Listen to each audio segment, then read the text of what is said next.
रमजान की मुबारक। हाँ, अब रोज दर्ज हुआ। चलिए, बहुत अच्छा। जैसा कि आपने भी सुना होगा, आज लेफ्टिनेंट गवर्नर साहब का एड्रेस हुआ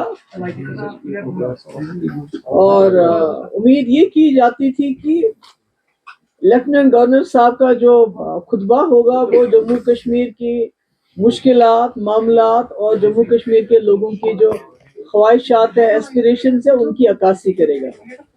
और उसके साथ साथ जो सरकार बनी है अभी हाल ही में यहाँ 3-4 महीने पहले, उन्होंने जो अपने मैनिफेस्टो में लोगों के साथ वादे किए हैं और उसके साथ साथ जो उनका एक नक्शा होगा, उनके जहन में विजन होगा कि हमने आने वाले 5 साल में जम्मू कश्मीर को इस मुसीबत से किस तरह निकालना है, उसके बारे में कोई डायरेक्शन की बात होगी। पर अगर आपने भी सुना होगा, मैंने भी सुना, जब 2019 में 5 अगस्त को हमारे जो होम मिनिस्टर हैं अमित शाह जी, उन्होंने जो 370 को 35 को इलीगली अनकॉन्स्टिट्यूशनली खत्म करके पार्लियामेंट में जो तकरीर की थी, और उसके बाद जितने भी यहाँ एलजी आए तो उनकी तकरीरें, चाहे 26 जनवरी हो, चाहे कोई फंक्शन हो, चाहे अभी जो हमारे प्रेजेंट एलजी हैं, इनकी तकरीरों को अगर आप देखेंगे तो मुझे लगता है इस गवर्नर एड्रेस में और उन तकरीरों में कोई फर्क नहीं है। पहले डे 1 जिस दिन ये जम्मू कश्मीर के साथ ये मामला किया गया, उसको मैं कांड कहती हूँ, डाका डाला गया, उसी दिन से होम मिनिस्टर साहब ने उस वक्त floor of the house statehood की बात की। और उसके बाद जितने भी एलजी आए, जितने भी बाहर से जो भी हमारे मिनिस्टर्स आते हैं, कोई आते हैं, तो वो उसी बात को दोहराते हैं कि कोई स्टेटहुड मिलेगा। और मेरा ये मानना है जम्मू कश्मीर के लोगों के जो मामलात हैं, जो मुश्किलात हैं, वो स्टेटहुड तक महदूद नहीं है। और अनफॉर्चुनेटली ऐसा लगता है कि जो बीजेपी का जो एजेंडा है, जो उनकी पॉलिसी है जम्मू कश्मीर को लेके, कहीं ना कहीं ये जो अभी इतनी बारी अक्सरियत से लोगों ने जिस सरकार को चुना है, उसका एक्सटेंशन बन गई है। जो अभी तक हम कहते थे, चिल्लाते थे, ये इलीगल है, अनकॉन्स्टिट्यूशनल है, कहीं ना कहीं नेशनल कॉन्फ्रेंस के लोग उन हरकत को जो बीजेपी ने इन सालों की, उनको जायज करार देने की उसमें दौड़ में लगे हुए हैं। और जितना भी हमारा डिस एम्पावरमेंट हो गया 2019 के बाद, डिस पोजीशन हो गया है, उसको एड्रेस करने की कोई बात नहीं है कहीं पर भी। और अनफॉर्चुनेटली हमारे चीफ मिनिस्टर साहब कहते हैं कि मैं जी केजरीवाल नहीं बनना चाहता हूँ। आपको कोई केजरीवाल बनने के लिए नहीं कह रहे हैं, मगर खुदारा अपने लोगों की इज्जत नफ्स, उनकी हुकूक के लिए तो खड़े हो जाइए। ये मतलब चीफ मिनिस्टर बनना तो ठीक है, मिनिस्टर बनाना तो ठीक है, मगर इसका मकसद क्या है? आपको लोगों ने वोट किस लिए दिए हैं? इसलिए दिए थे कि जो पिछले 2019 से यहाँ पर जो एक माहौल बना है, जो हमें बेइख्तियार किया जाता है, जो हमारी प्रॉपर्टी, हमारी जो मिनरल से, हमारे जॉब से, हमारी नौकरियों से, हर चीज से हमें आहिस्ता आहिस्ता बेदखल किया जाता है। तो लोगों ने इसलिए चुना था कि आप उसका इलाज करेंगे।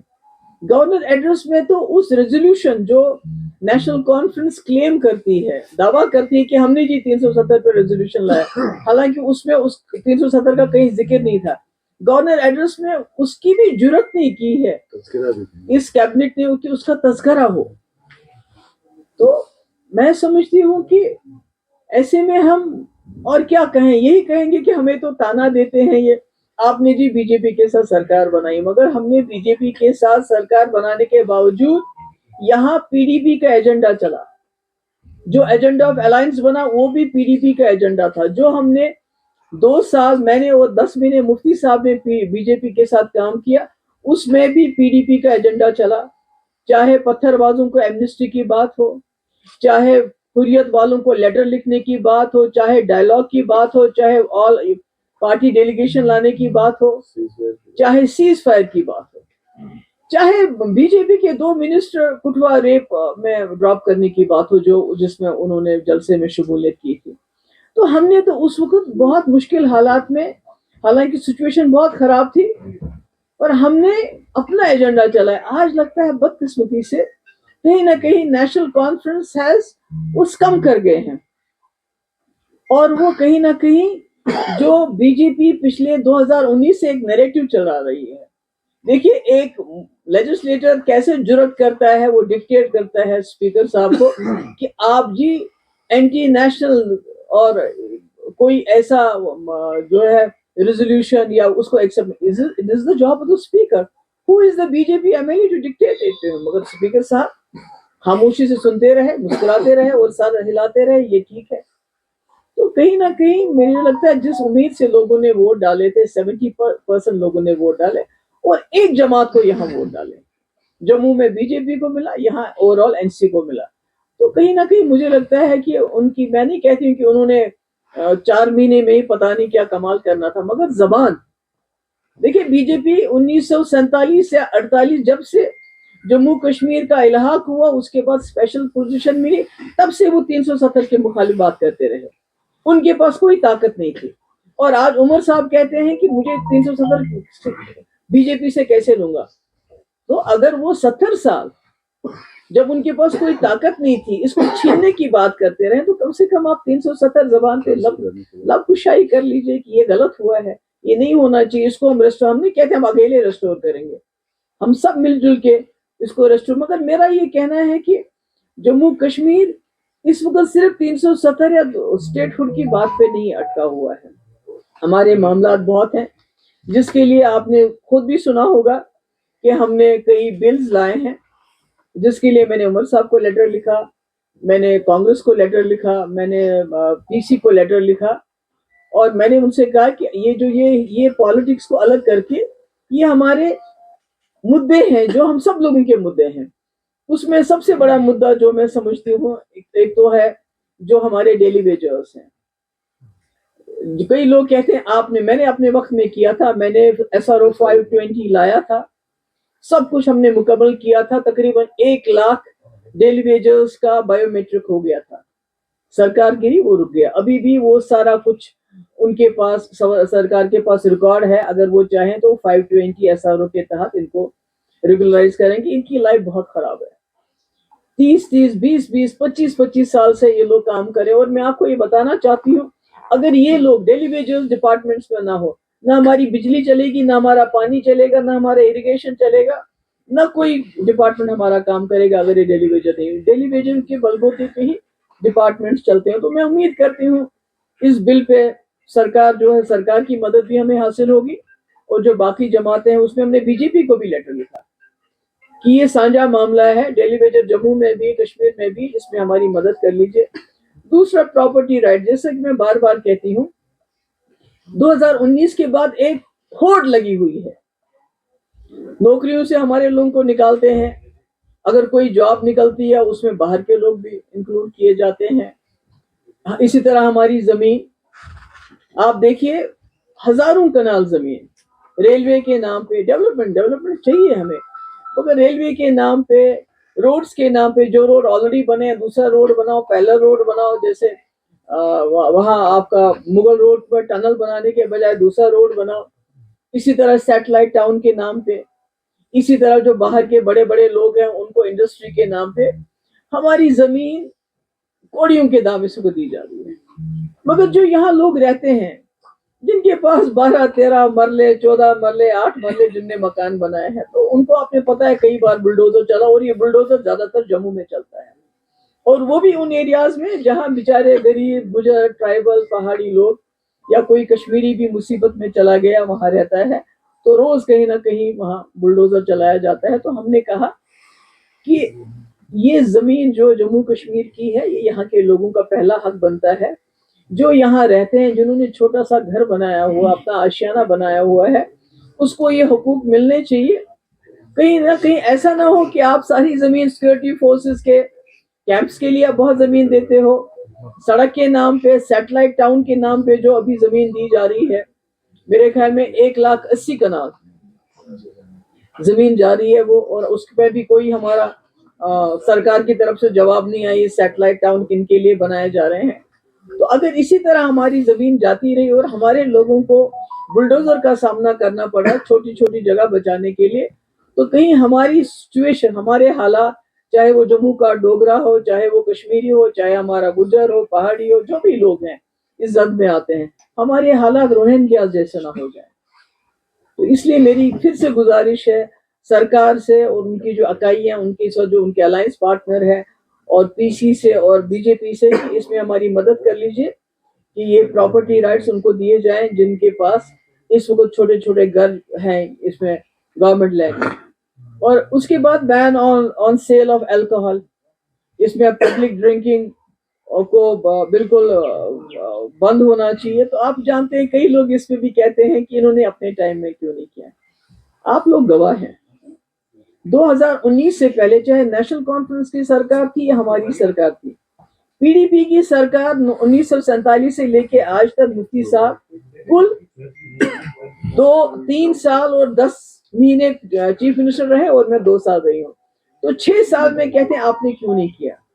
تو میں یہ کہنا چاہتی ہوں, آپ کو بھی معلوم ہے اس سے پہلے 2019 سے پہلے 2 دکانیں کینٹونمنٹ میں ہوتا تھا اور ڈل گیٹ میں ہوتی تھی. اگر آپ آج دیکھیں گے, آج یہ بہت بڑی وبا ہے.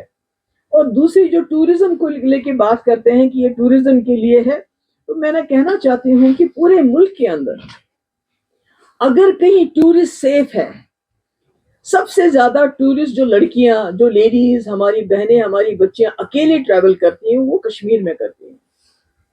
وہ اس لیے کرتی ہیں کہ یہاں ابھی ہمارے جو سماجی جو ہمارا جو سماج میں ابھی کچھ ہمارے قدغن لگے ہیں, ابھی حیا ہے. باپ بیٹے کے سامنے شراب نہیں پیتا ہے, اگر ابھی پیتے بھی ہیں چھپ چھپ کے پیتے. پر جس طرح اس شراب کی دکانوں کو یہاں عام کیا گیا ہے پچھلے کچھ سالوں میں, اس سے یہ ایک لت بن چکی ہے. ابھی آپ دیکھیے شراب کے دکانوں کے باہر اتنی لائنیں ہوتی ہیں. اس کے بعد میں ابھی دیکھ رہی تھی ایک ویڈیو, کوئی پکڑ کے اس کو گھسیٹ رہے تھے, اس کو شراب پی کے پتہ نہیں تھی. تو میں ٹورسٹ کے لیے بھی کہہ رہی ہوں, خاص کر ہماری جو بچیاں باہر سے آتی ہیں, ان کی سب سے بڑی سیفٹی یہ ہے کہ جموں کشمیر میں ابھی تک شراب کلچر اوپن نہیں ہے, ہو گیا ہے اور ابھی اوپن نہیں ہے. تو اس لیے میری گزارش ہے عمر صاحب سے بھی, چلیے ہم نے نہیں کیا, آپ کر لیجئے, آپ کر لیجئے. تو اگر آپ کریں گے بہت اچھا ہوگا, اگر اس پہ بین لگ جائے. اور اس میں جو ہمارے بچے جو ڈرگ ایڈکشن ہے ہمارے بہت زیادہ ہے, اور یہ جو کمبائن ہوتے ہیں دونوں, تو یہ بہت خطرناک ہے. ڈرگس میں تو پولیس بہت اچھا کام کر رہی ہے, اور امید کرتے ہیں ہم زیادہ کام کریں گے, مگر اس میں بھی ہم چاہتے ہیں یہ ہماری مدد کرے. اس کے علاوہ ایک بہت بدقسمتی کی بات ہے کہ جو سیکریٹریٹ, اسمبلی سیکریٹریٹ, وہ کہتے ہیں آپ فلانی ڈپارٹمنٹ پہ کوئی سوال ہی نہیں پوچھنا چاہتے. تو مجھے یہ بتائیے کہ جب ہم نے الیکشن کے دوران میں وعدے کیے پرزنرز کو لے کے, ابھی ہم جاننا چاہتے ہیں کتنے پرزنرز ہیں, کہاں کہاں بند ہے, کیا ہے. وہ کہتے ہیں آپ یہ سوال ہی نہیں پوچھ سکتے. تو پھر ہم کہاں جائیں؟ اگر ہم نہیں پوچھ سکتے تو کیا یہ فرض نہیں بنتا ہے اس سرکار کا کہ وہ گورنمنٹ آف انڈیا کے ساتھ یہ ٹیک اپ کرے؟ ہم نے بھی ایک جو ہے لیٹر بھیجا ہے, کمیونیکیشن بھیجا ہے, ڈی جی کو بھیجا ہے, چیف سیکرٹری کو بھیجا ہے, ہمارے وکیل جو عبد المجید ڈار صاحب ہے, سپریم کورٹ وکیل ہے, خورشید عالم کی طرف سے, کہ ہمیں لسٹ بتائیے کہ ہمارے جموں کشمیر کے کتنے قیدی ہیں, کہاں کہاں ہیں, ان کے نام بتائیے, تاکہ وہ بہت غریب گھروں کے لوگ ہیں. خاص کر سری نگر میں اگر آپ دیکھیں گے ان کے پاس اتنا پیسہ بھی نہیں ہے کہ وہ ان سے ملنے جائیں. ہم چاہتے ہیں کہ ہمیں پتا چلے تاکہ ہم کوشش کریں کسی نہ کسی طریقے سے ان کو کوئی لیگل مدد دی جائے, مگر ہمارے پاس لسٹ ہے. دوسرا یہ میری عمر صاحب سے محترمانہ گزارش ہے کہ چلیے مانیے کہ آپ چھوڑ نہیں سکتے ان کو, یہ جو پرزنرز ہیں, مگر کم سے کم آپ یہ معاملہ تو اٹھائیے, ان کو وہاں سے یہاں شفٹ تو کر لیجیے. بہت بری حالت ہے. کئی ایسے لوگ ہیں جو کینسر کے پیشنٹ ہیں, مطلب میں نام نہیں لینا چاہتی, میں نام لوں گی کچھ لوگوں کا تو خدا نہ خاصا ان کو اور تنگ کریں گے. تو میں ان سے یہی کہوں گی کہ کم سے کم یہ جو ہمارے پولیٹیکل پرزنرز ہیں ان کی ہمیں ڈیٹیل چاہیے, ان کے نام چاہیے, وہ کون کون سے جیل میں بند ہیں, ان کا ٹرائل بھی نہیں ہو رہا ہے ان کا, اور جن کا ٹرائل ہوتا ہے وہ اتنا سلو ہے کہ بیچارے ماں باپ کہاں سے لائیں گے اتنا پیسہ, اتنے سالوں سال ٹرائل چلاتے رہیں گے. دوسرا یہ جو پاسپورٹ اگر آپ ملتا بھی ہے پر نو فلائی لسٹ پہ آپ کا نام ہے تو کیا کریں گے, اس پاسپورٹ کا کیا فائدہ ہے. تو اس کا چاہتی ہوں کہ جو نیشنل کانفرنس کی سرکار ہے یہ ایشو کو گورنمنٹ آف انڈیا کے ساتھ ٹیک اپ کرے, اور یہ جو بلز ہیں، پہلے تو خیر میں میٹر میں نہیں جاؤں گی کیونکہ انہوں نے کہا تھا کہ میٹر، عمر صاحب نے، کہ میٹر کو جو بات کرے گا تو میں خود دیکھ لوں گا اکتوبر کے بعد، مگر آج وہ کہتے ہیں 100% میٹنگ ہونی چاہیے، اور گورنر صاحب نے اس کا آج بھی ذکر کیا ہے۔ مگر میں کہتی ہوں جو غریب لوگ ہیں، جو اکنامکلی بہت ویک ہیں، کم سے کم ان کو ون ٹائم معافی دینی چاہیے، معاف کرنا چاہیے۔ ان کا جو فیس ہے ہزاروں میں ہے، کئیوں کا لاکھوں میں فیس آ گیا ہے، وہ بیچارے کہاں سے لائیں گے؟ اور بجلی کاٹ دی جاتی ہے۔ تو عمر صاحب سیتارمن جی سے، یہ نرملا سیتارمن جی سے سوال اٹھائیں، ان سے بات کریں کہ ہمارے یہاں بہت ہی حالات خراب رہے، مشکلات رہے، تو کم سے کم جو بہت غریب طبقہ ہے ان کی یہ فیس ون ٹائم معاف کی جائے۔ اور اس کے علاوہ جو ریٹرن آف کشمیری پنڈتس کا ذکر کیا ہے گورنر صاحب نے، یہ تو روایتی طور پہ ہر اس میں گورنر ایڈریس میں ہوتا ہے، مگر ہم جاننا چاہتے ہیں کہ وہ کیا سٹیپس لینا چاہتے ہیں، اس کے لیے کیا کرنا چاہتے ہیں۔ یہ تو ہم کہتے ہیں آنریبل، بٹ وٹ آل عملی وہ کیا کرنا چاہتے ہیں؟ بیکاز ہم بھی چاہتے ہیں ہمارے کشمیری پنڈت یہاں آئے، انہوں نے 2 سیٹیں ان کے لیے نامینیشن، ہم چاہتے ہیں نامینیشن کے بجائے اگر انہوں نے الیکشن میں رکھا ہوتا ان کے 2 سیٹیں ریزرو، ایک جموں میں ایک کشمیر میں، تو مجھے لگتا ہے وہ ایک راستہ کھل جاتا ہے، کشمیری پنڈت یہاں الیکشن لڑتا، لوگوں میں اٹھتا گھومتا، ووٹ مانگتا، وہ ایک اچھا راستہ ہوتا، پر وہ نہیں کیا۔ اس لیے میں، یہ ہے جو ہم نے خورشید عالم صاحب کی طرف سے چیف سیکرٹری کو اور ڈی جی کو لیٹر گیا ہے کہ ہمیں جتنے بھی پرزنرز ہیں جموں کشمیر کے، ان کی لسٹ دے دیجئے۔ ہم آر ٹی آئی بھی کرنا چاہتے ہیں، مگر پہلے بھی کسی نے آر ٹی آئی کیا گیا تو اس کو جو جواب ملا کہ یہ سیکورٹی معاملہ ہے، اس کا ہم جواب نہیں دے سکتے ہیں۔ اس لیے we went directly to chief secretary and D G صاحب۔ ہم چاہتے ہیں ان گھروں کی کسی نہ کسی طریقے سے کوئی نہ کوئی مدد ہو جائے، اور میں امید کرتی ہوں کہ عمر صاحب ان کا مسئلہ اٹھائیں گے کہ ان کو یہاں شفٹ کیا جائے۔ اس کے علاوہ اگر آپ کو کوئی سوال پوچھنا چاہتے ہو تو